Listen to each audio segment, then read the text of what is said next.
ជំរាបសួរពុកម៉ែបងប្អូននិងអ្នកគាំទ្ររបស់ខ្ញុំទាំងអស់គ្នាថ្ងៃនេះផងដែរគឺខ្ញុំធ្វើវីដេអូមួយមកចែករំលែកអ្នកទាំងអស់គ្នាពី vlog ដែលពួកខ្ញុំបានទៅធ្វើខួបកំណើតថ្ងៃអាទិត្យមុនហ្នឹងណាកំណើតហ្នឹងគឺយើងធ្វើបែបសាមញ្ញធម្មតាទេហើយប្តីខ្ញុំគាត់បានធ្វើសុកាឡាដើម្បីយកទៅចូលរួមកម្មវិធីខួបកំណើតក្មួយពួកខ្ញុំអញ្ចឹងណាប្តីខ្ញុំបានរៀបចំសុកាឡាហ្នឹងហើយអញ្ចឹងទៅហើយខ្ញុំក៏មានកាដូមួយតិចតួចសម្រាប់ជូនក្មួយស្រីអញ្ចឹងណាហើយឥឡូវហ្នឹងពួកខ្ញុំបានមកដល់ផ្ទះក្មួយស្រីហើយសូមអធិស្ឋានហើយសម្លេងថ្ងៃនេះរៀងប្លែកបន្តិចហើយទំតបែកសម្លេងបើសិនជាក្មេងប្រុសវិញគេថាក្មេងទំតកន្លោះតាមពិតទៅគឺខ្ញុំផ្ដាសាយទេដល់ពេលអញ្ចឹងទៅអត់ដឹងថាត្រូវធ្វើអី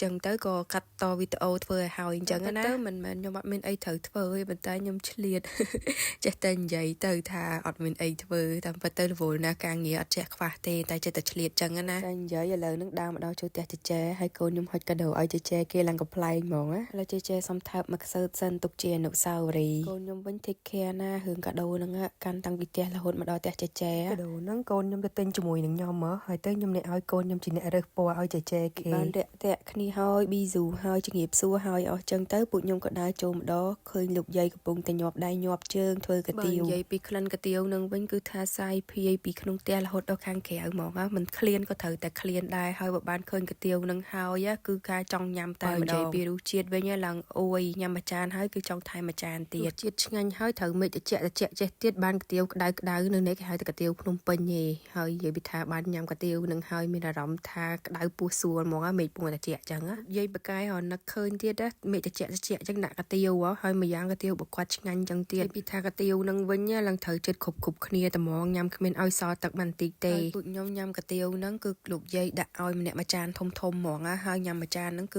ឺឆ្អែតប៉ុន្តែញ៉ាំហើយនៅនឹកឃើញតែចង់ញ៉ាំកាទៀវនឹងម្ដងទៀតហើយមើលកូនខ្ញុំវិញគឺថាឆ្ងាញ់មែនតែនតែមើលមាត់កូនខ្ញុំទៅក៏ឆ្ងាញ់មើលមាត់ប្តីខ្ញុំនេះកាន់តែឆ្ងាញ់ទៀតហើយបើខ្ញុំវិញអត់ទាន់បានថតទេព្រោះខ្ញុំនឹងអ្នកកាន់កាមេរ៉ាអញ្ចឹងទៅតែអ្នកជំវិញទេហើយរាល់ថ្ងៃហ្នឹងមានតែកូនមានប៉ាពីមានប្តីហ្នឹងគ្រាន់បានអួតគេអញ្ចឹងណាឥឡូវនេះមានថែមម៉ាក់តូម៉ាមួយទៀតគ្រាន់បានអួតគេដែរ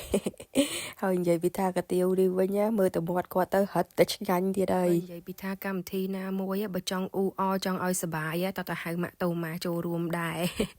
រកុំឲ្យកម្មវិធីស្ងាត់ព្រោះអីគាត់ប្រកែកនិយាយហើយគាត់ប្រកែកកំ pl ែងធ្វើឲ្យអ្នកជុំវិញសប្បាយចិត្តចឹងណានឹងពួកខ្ញុំបានស្រស់ស្រូបកាទៀវភ្នំពេញរួចអស់ហើយគឺកាទៀវទ្វេដៃលោកយាយឥឡូវនេះគឺចាប់ផ្ដើមដល់កម្មវិធីរៀបចំនំខួបកំណើតម្ដងនំខួបកំណើតទាំងពីរនេះគឺឧបត្ថម្ភដោយម៉ាក់តូម៉ារសជាតិវិញគឺខ្ញុំបានសាកហើយឆ្ងាញ់មែនតែនគាត់ប្រកែករើសនំឥឡូវនេះសំដាក់មកប៉ោះសិនតែគាត់អត់ដឹងថាខ្ញុំនឹងថតវីដេអូអីចឹងរៀងភ្ញាក់ផ្អើលតិចគាត់ចង់ថតរូបហើយតែខ្ញុំប្រាប់ថាខ្ញុំថតវីដេអូចឹងណាតែអីទេវីដេអូក៏បានថតរូបស្លឹកក៏បានទាំងពីរតែម្ដងឥឡូវនេះបានដាក់នំរួចរាល់អស់ហើយដាក់ទៀនដាក់អីចឹងណាចាប់ដើមអុជទៀនហើយនាំគ្នាច្រៀងបទ Happy Birthday to you ហើយពេលហ្នឹងច្រៀងជាភាសាបារាំងឯហើយក្នុងឱកាសនេះផងដែរខ្ញុំសូមជូនពរក្មួយស្រីតាមរយៈវីដេអូ blog មួយនេះថែមទៀតអញ្ចឹងណាសូមជូនពរក្មួយស្រីមានសុខភាពល្អសំណាងល្អនិងជាពិសេសមួយទៀតរៀនកាន់តែបកែក្មួយស្រីរៀនកាន់តែបកែលោកតាលោកយាយសប្បាយចិត្តប៉ាម៉ាក់ក៏សប្បាយចិត្តក្រុមគ្រួសារទាំងមូលក៏សប្បាយចិត្តដូចគ្នាដែរណាមួយខ្ញុំស្គាល់គាត់ថ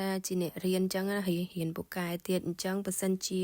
ហ៊ានកាន់តែពូកែទៀតខ្ញុំកាន់តែសប្បាយចិត្តទៀតចឹងហើយមិញហ្នឹងអត់ទៀនភ្លុំទៀនហើយទៅក៏នាំគ្នាថាផ្លេចថតរូបថតស្លឹកក៏មិញនឹងថតតែវីដេអូឥឡូវអត់ទៀតសាថ្មីសិនដើម្បីថតរូបពី3ប៉ោះទុកជាអនុស្សាវរីយ៍ហើយពីចេបានថតរូបពី3ស្លឹកហើយទៅកូនទូចក៏ចង់ភ្លុំទៀនដែរពួកអីគាត់គិតថាជា Happy Birthday របស់គាត់អញ្ចឹងទៅឲ្យទៅថាមានកម្មវិធីខួបកំណើតគឺតែងតែត្រូវភ្លុំទៀនទាំងអស់គ្នាហើយខួបកំណើតសម្រាប់កូនតូចគឺថាគ្រប់ពេលវេលាតែមកឲ្យទៅថាមានកម្មវិធីចឹងណាហើយមិញហ្នឹងកូនតូម៉ាភ្លុំទៀនហើយកូនខ្ញុំថាអូខ្ញុំចង់ភ្លុំទៀនដែ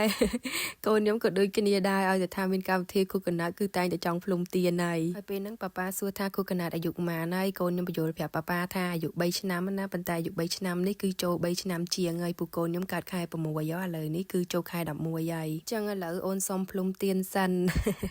តើតែអញ្ចឹងបានអស់ចិត្តអញ្ចឹងណាហើយឥឡូវហ្នឹងគឺថាសប្បាយចិត្តមែនតែនលោតផងអីផងពូបានភ្លុំទៀនក្រោយពីបានភ្លុំទៀនរួចរាល់អស់ទៅញ៉ាំនំហើយអស់ទៅក៏នាំគ្នាមកឈរកន្លែងនេះអញ្ចឹងទៅមើលទៅឃើញតំណងខ្ញុំក៏ដាក់វីដេអូមកបន្តិចទៅហើយពេលកូនជួបគ្នាអញ្ចឹងទៅគឺថាកូនសប្បាយចិត្តមែនតែនបានលេងជាមួយគ្នាហើយគេចេះឆ្លើយឆ្លងគ្នាអញ្ចឹងណាអ្នកស្ដាប់ចេះស្ដាប់ទៅ